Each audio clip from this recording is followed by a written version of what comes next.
Good afternoon, Cross Timbers. Today is Thursday, November 14th, 2013. This is Texan TV News from the campus of Tarleton State University in Stephenville, Texas, and I am Bre Lillie. In today's headlines, International Week begins November 18th. Lipan teacher accused of sexual misconduct with students in jail again.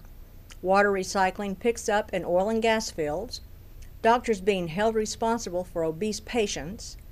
Updates on Philippines typhoon. A DFW native wins the Cy Young in baseball. Jennifer Hudson gets Walk of Fame star.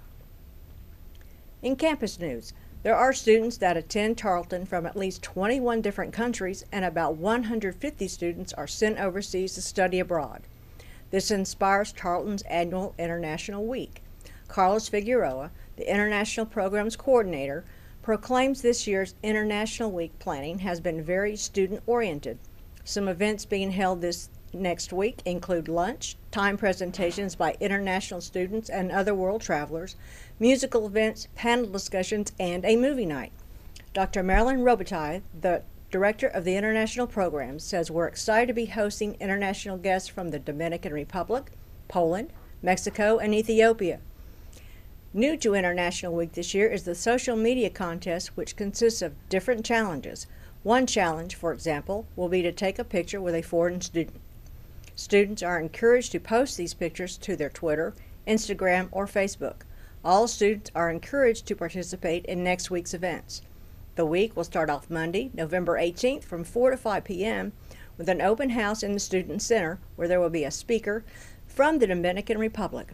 For more information, contact International Programs at 254-968-9632. In regional news, the Stephenville Empire Tribune reports Tyler Nolan, known as the Lipan basketball coach accused of having sexual relations with students, is back in Hood County Jail. Nolan was arrested in Parker County near his home in Weatherford last Tuesday. After he was accused of bond violation, Judge Ralph Walton of Hood County set Nolan's new bond at $350,000. Nolan was originally charged with 3 second-degree felonies, which were sexual assault of a child and improper relationship between an educator and student, as well as indecency with the child. Nolan was a history and geography teacher as well as coach, and also ran an after-school program for students. One victim said multiple instances occurred in the after-school program run by Nolan. Evidence is mounting up against Nolan as investigators have a taped phone conversation, which includes Nolan apologizing to one of the young female students. A second victim informed investigators she and Nolan had been sexting with each other and had intimate photos of each other as well. Nolan was arrested last year on the campus and escorted out. He later moved to Weatherford while awaiting trial.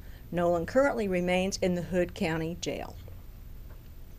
And now, today's Texas, national, and international news from the Associated Press. In state news, when the rain stopped falling in Texas, the prairie grass yellowed, the soil cracked, and oil drillers were confronted with a new crisis. After years of easy access to cheap, plentiful water, the land they prized for its vast petroleum wealth was starting to dry up. The drought that took hold a few years ago seemed to threaten the economic boom that arose from hydraulic fracturing, a drilling method that uses huge amounts of high-pressure, chemical-laced water to free oil and natural gas trapped deep in underground rocks. But drillers have found a way to get by with much less water. They recycle it using systems that not long ago they may have eyed with suspicion. Let's go now to the video. Getting oil and gas out of the ground requires water, and lots of it. Hydraulic fracturing is behind the coast-to-coast energy boom, allowing drillers to access once out-of-reach oil and gas reserves. Each well requires millions of gallons of water, but a drought in Texas and throughout the West threatens to disrupt that flow. This was a dramatic change to the practices that the industry used for many, many years. Water was prevalent, it was cheap, and it was taken for granted.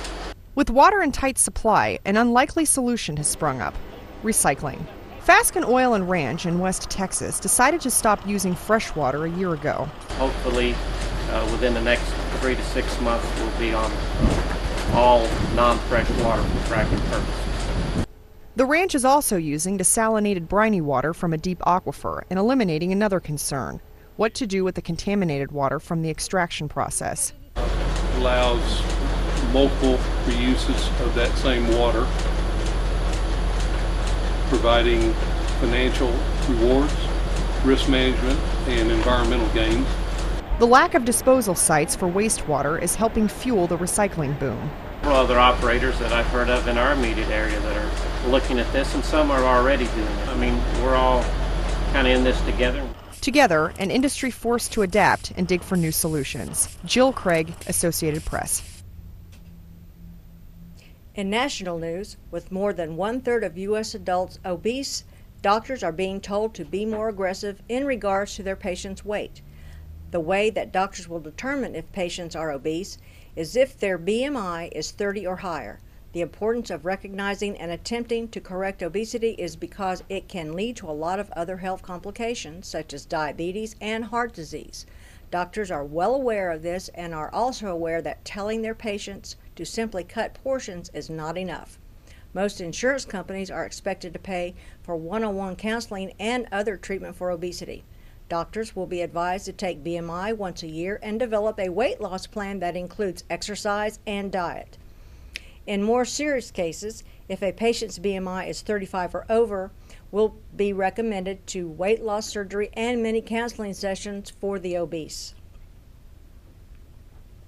In international news, since Typhoon Haiyan hit Friday, hundreds of injured people, pregnant women, children, and the elderly have poured into the white building behind the control tower since Typhoon Haiyan ravaged the eastern Philippines on Friday, killing thousands.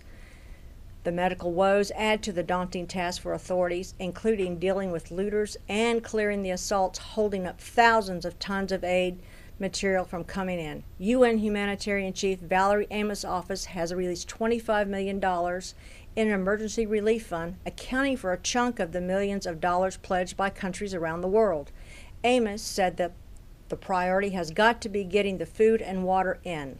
While the cogs of what promises to be a massive international aid effort are beginning to turn, they are not quick enough for the 600,000 people displaced, many of them homeless, hungry, and thirsty. With the Tacloban airport battered and roads made impassable by debris, very little aid has arrived in the city. Most of it is stuck in the Manila and nearby airport of Cebu, a 45-minute flight away. Many among the desperate residents have resorted to raiding for food. Mobs overran a rice warehouse on Leyte, collapsing a wall that killed 8 people. Thousands of sacks of the grain were carted off. Also Wednesday, security forces exchanged gunfire with an armed gang. Tacloban Mayor Alfred Romualdez urged residents to flee the city because local authorities were having trouble providing food and water and maintaining order, the New York Times reported. He said the city desperately needed trucks to distribute relief shipments accumulating at the airport, as well as equipment to pull decaying corpses from the rubble. Despite those incidents, police said the situation was improving. In sports, the MLB rolled out their Cy Young Awards last night, and DFW's own Clayton Kershaw of the LA Dodgers won it for the NL, and the Detroit Tigers' Max Scherzer took home the AL Cy Young. This is Kershaw's second Cy Young in 3 years, and he won the award with impressive numbers. Kershaw had just a 1.83 ERA, which was the lowest seen in the majors for 13 years. Kershaw got 29 of the 30 first-place votes after finishing the season 16-9 and tallying 232 strikeouts. Max Scherzer won the AL with an impressive 21 wins this season. While the pitcher didn't have the best ERA, his win total was far and away the best in the majors. The Rangers' starting pitcher, Yu Darvish, came in second with the AL with his own impressive numbers. Darvish led the majors with 277 strikeouts and went 13-9 while posting a 2.83 ERA. In entertainment news, Jennifer Hudson is awarded a star on the Walk of Fame.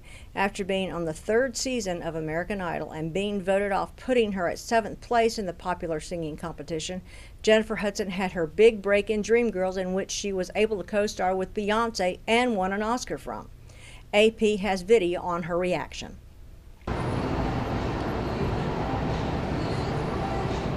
Ladies and gentlemen, we proudly welcome to the Hollywood Walk of Fame, Jennifer Hudson. I knew I would get emotional, and I'm sure my mom is in heaven like, Jenny, stop crying. But now is the time to cry, Mama. It is. Woo! God, I don't know where to start, because this is an amazing honor, as we all know, and I did not see it coming. I'm so honored to be here with so many that I love, and I feel as though we're all family. And so even all of you guys, it's about, I love you too. Woo! It's one thing to be in this type of position, but it doesn't mean anything if you can't make a difference in the world and help someone. And I always say that every time we go out, we make sure we treat everyone like family. So with that being said, I'm so honored that all my family is here with me today. Woo! I have no words. Like I'm very rarely speechless, and I am speechless. Like I don't really know what to say. It's something that, like, again, I was like, I have to see it to actually believe it. And even hearing like they're giving you a star, I'm like, me? Who are you sure? So it's very surreal, and it's a lot to take in. So it's going to take quite some time for me to really process it. I have to stroll up this street quite often to be like, yeah, it's still there.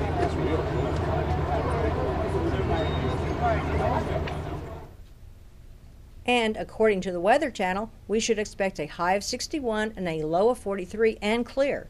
Texan TV News is a product of the Texan News Service. Find us on Facebook and Twitter, and visit our website at texannewsservice.net for all your latest news, sports, lifestyle, and entertainment. I'm Bre Lillie from the Tarleton State University in Stephenville, Texas.